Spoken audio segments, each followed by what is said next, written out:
Welcome everyone to another edition of Play It Through, and on this edition it's The Guardian Legend, brought to us by Broderbund and Compile.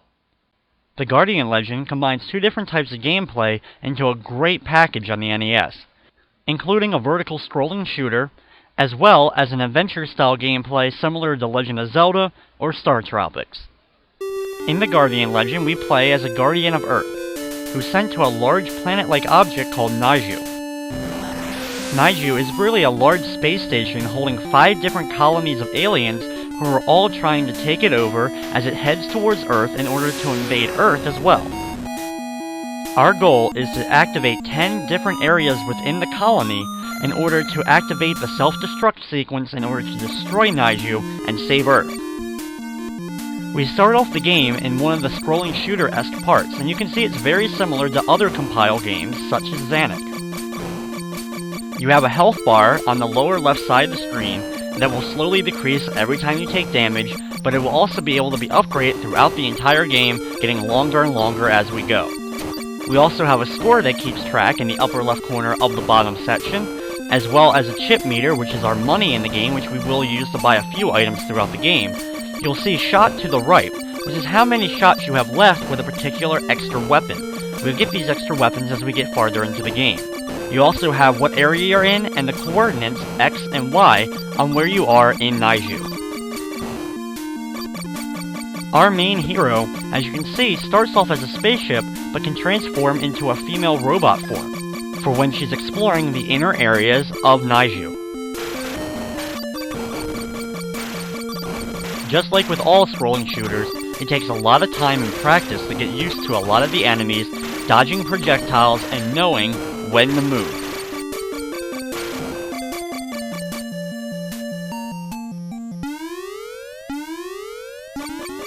Now we have our first boss of the game. Now this boss has lots of different weapons firing at you with every one of them, and you have to take all of them out in order to defeat it. While moving along from the left to right side of the screen, mainly using the bottom to bypass a lot of the projectiles, just keep firing and trying to dodge as best as possible. Anytime you see a red container that lands on the field, you can open that up in order to get one of many different health items that are in the game. This first boss though is not too challenging considering it's very early on in the game, but if you stand still, you will get destroyed.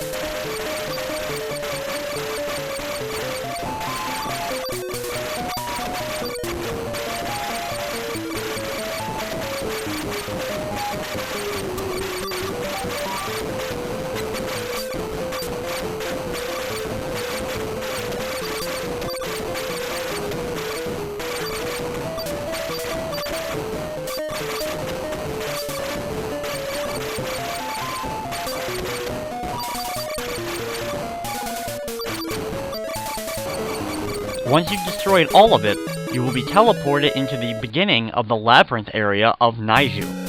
And we start off with a message.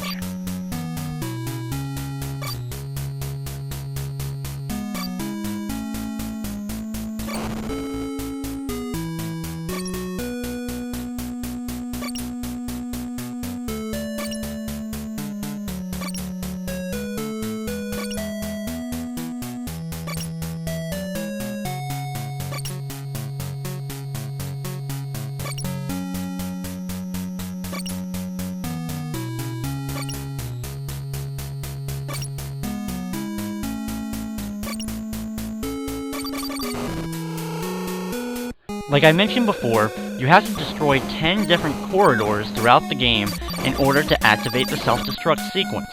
There's actually a total of 21 corridors throughout the game. There's 10 that you have to destroy for the sequence, 11 through 20 are extra ones which I will be completing in this run, even though they aren't necessary, but they will gain you different items that usually you can actually find throughout the game itself by just walking around the dungeon parts, but for completion's sake I will show all the corridors. And then there's the 21st and final corridor, which is actually the last area of the game. It may seem like there's actually lots of different paths to choose from, but you need keys in order to enter most of the later corridors, so you really have to kind of take one simple path in order to get around.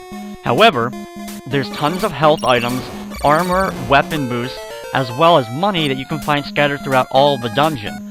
If you don't want to collect those items, you can cut down a lot of time on your gameplay. However, I will be showing a lot of the extra stuff and upgrading pretty far as we make it throughout the game. Now when you enter certain rooms, you're going to hear a siren blaring, and after a few seconds the walls will start closing in, and you'll actually have to do battle with one of the game's mini-bosses. There's several variants of the mini-bosses as we start off with this one, which is really simple to take care of. Wait for him to appear, and then immediately start firing as much as possible in his direction. After he goes back down, he will leave a few of the little spider enemies around that you'll have to destroy. But if you keep firing straight at him, you should be able to destroy them before they're able to spread apart and actually able to hit you. Grab the item that he leaves, and continue on through the dungeon.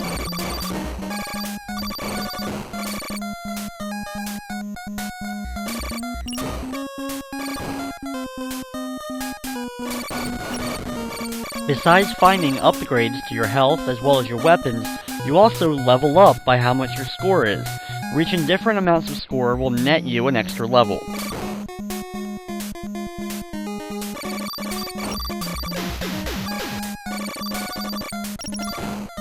For the most part of the run, I'll be skipping most of the random rooms throughout the game. These rooms contain, of course, some random boxes and items, as well as different enemy types. Defeating the enemies in these rooms, they will sometimes drop weapons as well as some extra money or health items in case you do need those as well. So if you have a particular enemy type that you like to defeat or have an easy time with, you may want to stop by and keep going to those particular rooms in order to defeat them and rebuild your money or health. Before we make it to First Corridor, we now have another boss battle. This one's extremely easy as well, as he moves very slowly, and just keep firing as fast as possible into him as you move around the room and dodge his attacks. Also, before going to the First Corridor, I'm stopping by here and grabbing the sword weapon. The sword weapon is one of the most powerful weapons in the game, and it's a very short sword-like laser beam that goes straight out from you and destroys most normal enemies and does a lot of damage to harder enemies and to most of the bosses in the corridors. Each of the weapons that you get you can equip and use not only in the dungeon forms, but also in the scrolling shooter levels. Entering here will lead us to the very first corridor of the game. The 10 main corridors usually have some kind of gimmick in order to get them open. For the first one, we have to shoot it a few times with our gun in order for it to open up and allowing us to jump inside and go to the second scrolling shooting area of the game.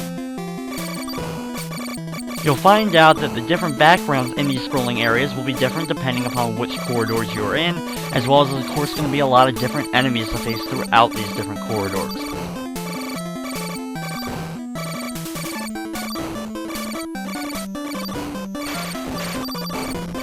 We start off with some fish enemies, which won't move towards you and towards the center of the screen unless they're actually locked up on the same line as you. So you can actually stay at the bottom and move back and forth and destroy most of them as you're making your way through the beginning of this area. With the corridors, you have the one that we're in right now for Corridor 1, and then Corridor 11 will be very similar to this one in terms of the area that you're flying over, as well as the enemy types. This goes on for all the corridors that match up from 1 to 10 and then from 11 to 20. So 2 will match up with 12 and so on.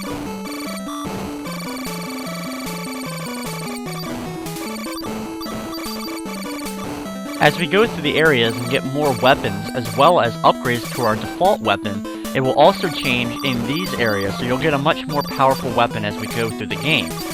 However, it can be affected by the amount of health you have, so when you have lower health, you won't have as strong of a weapon.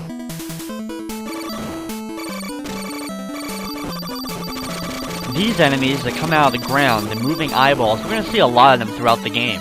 It's best to stay at the bottom of the screen and just keep firing at them in order to destroy them.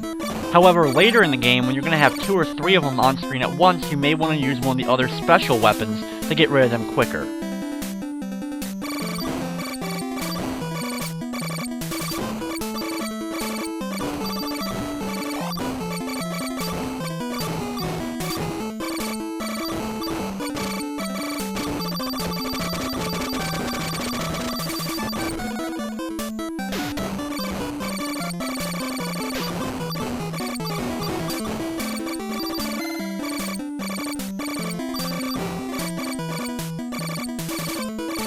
These mana ray enemies, as you can see, when they go to the bottom of the screen, they dive up and then come right back down at you. So you have a good opportunity when they're coming back down either the first or second time in order to get your shots in to defeat them.